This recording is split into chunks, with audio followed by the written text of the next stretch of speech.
ଯେପରି ସାରୁପତ୍ରରେ ପାଣି ପଇଲେ ଟଳମଳ ହୁଏ, ସେହିପରି ମଣିଷ ଜୀବନ କେତେବେଳେ କୋଉ ମୁହୂର୍ତ୍ତରେ ଛାଡ଼ିଯିବ ସେଇଟା କେବେ କେହି କହିପାରିବେ ନାହିଁ। ସବୁ ଈଶ୍ୱରଙ୍କୁ ଜଣା। କିନ୍ତୁ କିଛି ଲୋକ ଭାବନ୍ତି ସେମାନେ କୋଳି ଖାଇକି ମଞ୍ଜି ପୋତିଛନ୍ତି, ଆଉ କେବେ ଏ ଦୁନିଆରୁ ଯିବେ ନାହିଁ।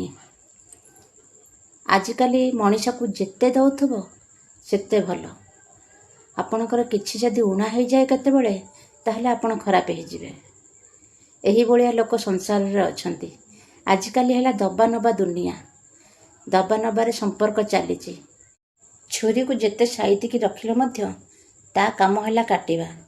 ସେହିପରି କିଛି ମଣିଷ ଅଛନ୍ତି, ତାକୁ ଯେତେ ଦେଉଥିବ ସେତେ ଭଲ। ଆଜିକାଲି ତୁମ ପାଖରେ ଯଦି ଧନ ଅଛି, ତୁମକୁ ସମସ୍ତେ ପଚାରିବେ। ତୁମ ପାଖରେ ଯଦି ଧନ ନାହିଁ, ତାହେଲେ କେହି ପଚାରିବେନି।